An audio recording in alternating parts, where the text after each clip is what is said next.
নমস্কাৰ আপোনালোক সকলোকে পুনৰবাৰ স্বাগতম ননসমাই মছজিদ বন্ধুসকল পলকতে চামক আজি সন্ধিয়াৰ 7টা গুৰুত্বপূৰ্ণ খবৰ। প্ৰথমটো খবৰ, নাগৰিকত্ব সংশোধনী আইন চমুকৈ কা আন্দোলনকাৰীক পুনৰ প্ৰত্যাহ্বান মুখ্যমন্ত্ৰী হিমন্ত বিশ্ব শৰ্মাৰ। নিৰ্বাচনৰ আগত কিমান মানুহে নাগৰিকত্বৰ বাবে আবেদন কৰে তাৰ হিচাপ দিব আৰু আবেদন শেষ হোৱাৰ পিছতে ভুল তথ্য দিয়া আন্দোলনকাৰীৰ বিৰুদ্ধে গুৱাহাটী উচ্চ ন্যায়ালয়ত গোচৰ তোলাৰ হুংকাৰ মুখ্যমন্ত্ৰীৰ। কা আন্দোলনকাৰীক পুনৰ প্ৰত্যাহ্বান মুখ্যমন্ত্ৰীৰ। আগন্তুক ৪৫ দিনৰ ভিতৰত অসমৰ ৰাজ্যক উত্তৰ দিবলৈ সাজু হওক আন্দোলনকাৰীসকলে।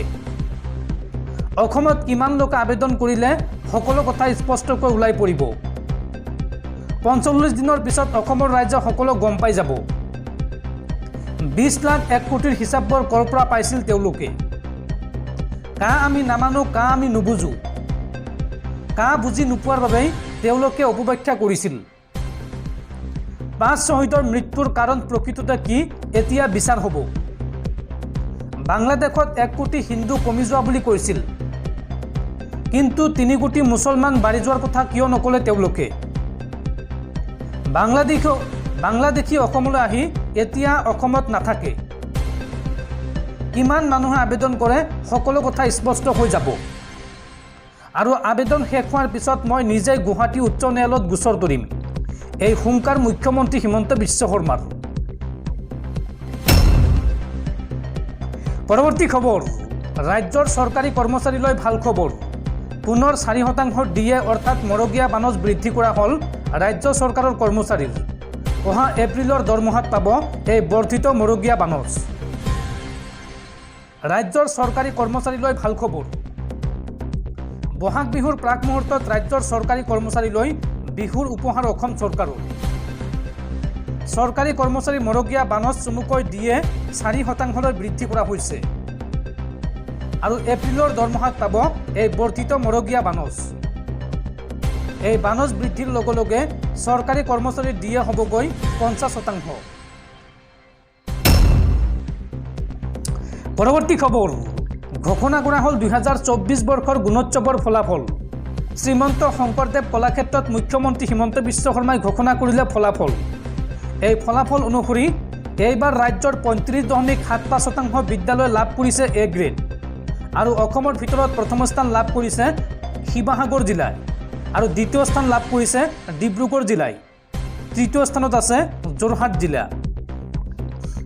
বন্ধুসকল, তাৰপিছত ৪ নম্বৰ খবৰটো জনোৱাৰ আগতে আপোনালৈ এটা সৰু ৰিকুৱেষ্ট, যদি তেওঁলোকে এইটো ভিডিঅ'ত লাইক কৰা নাই তেন্তে প্লিজ এটা লাইক কৰি দিয়ক আৰু এনেকুৱা ধৰণৰ নতুন নতুন ভিডিঅ' পাবলৈ চেনেলটো ছাবস্ক্ৰাইব কৰি কাষত থকা বেল আইকনটো প্ৰেছ কৰি ৰাখক। পৰৱৰ্তী খবৰ, ৰাজ্যৰ গ্ৰাম্য অঞ্চলৰ লোকৰ বাবে ডাঙৰ খবৰ। গ্ৰাম্য অঞ্চলত পথৰ সমস্যা থাকিলে ৰাইজে এতিয়াৰ পৰা পৰ্টেল যোগে কৰিব পাৰিব আবেদন। MLA বা বিধায়কৰ পাছে পাছে ঘূৰি ফুৰিব নালাগে। এই সন্দৰ্ভত অসম চৰকাৰে শীঘ্ৰে মুকলি কৰিব পৰ্টেল। আজি এই বৃহৎ ঘোষণা কৰিছে মুখ্যমন্ত্ৰী ডক্টৰ হিমন্ত বিশ্ব শৰ্মাই। ৰাজ্যৰ গ্ৰাম্য অঞ্চলৰ লোকৰ বাবে ডাঙৰ খবৰ। উন্নয়নক লৈ মুখ্যমন্ত্ৰীৰ বৃহৎ ঘোষণা। উন্নয়নৰ সমস্যালৈ এতিয়াৰ পৰা যাব নালাগে বিধায়কৰ ওচৰলৈ। পথৰ সমস্যা থাকিলে ৰাইজে বিশেষ পৰ্টেল যোগে কৰিব পাৰিব আবেদন আৰু আবেদনৰ পাছতেই অসম চৰকাৰে গ্ৰহণ কৰিব পদক্ষেপ আৰু এই সন্দৰ্ভত শীঘ্ৰে পৰ্টেল মুকলি কৰিব অসম চৰকাৰে। পৰৱৰ্তী খবৰ, দেশৰ প্ৰাক্তন ৰাষ্ট্ৰপতি প্ৰতিভা দেৱী সিং পাটিল অসুস্থ। হাওঁফাওঁৰ সংক্ৰমণ আৰু জ্বৰত আক্ৰান্ত হৈছে বৰ্ষীয়ান নেত্ৰীগৰাকী আৰু বুধবাৰে ততাতৈয়াকৈ মহাৰাষ্ট্ৰৰ পুনৰ ভাৰতী হাস্পাতালত ভৰ্তি কৰোৱা হৈছে দেশৰ প্ৰাক্তন ৰাষ্ট্ৰপতিগৰাকীক।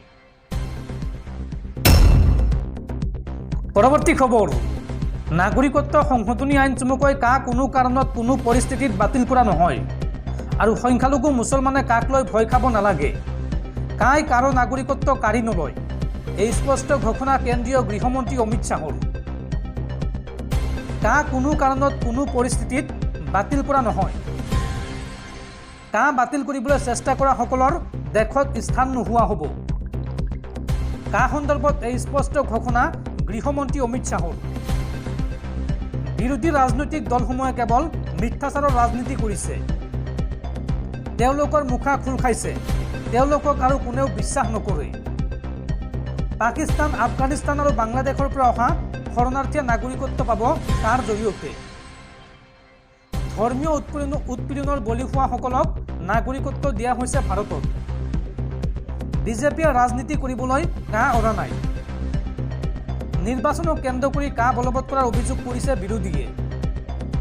কিন্তু 2019 নিৰ্বাচনী ইস্তাহাৰতে কাঁ বলবৎৰ কথা কোৱা হৈছিল।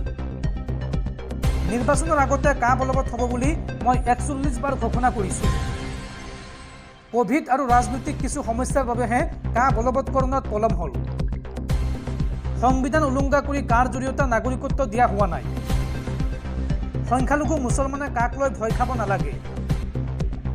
কায়ে কোনো ভাৰতীয় নাগৰিকৰ নাগৰিকত্ব নোহোৱা নকৰে। সংবাদ সংস্থা ANR সৈতে হোৱা সাক্ষাৎকাৰত এই স্পষ্ট ঘোষণা কেন্দ্ৰীয় গৃহমন্ত্ৰী অমিত শ্বাহৰ। পৰৱৰ্তী খবৰ, ভাৰতীয় শ্বেয়াৰ বজাৰত বৃহৎ পতন।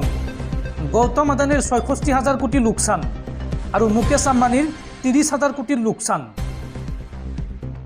বুধবাৰৰ দিনটো আছিল ষ্টক মাৰ্কেটত বছৰৰ আটাইতকৈ বেয়া দিন। মাত্ৰ 6 ঘণ্টাত বিপুল পতনৰ ফলত বিনিয়োগকাৰীসকলৰ 13 লাখ কোটি টকাৰ লোকচান ঘটিল।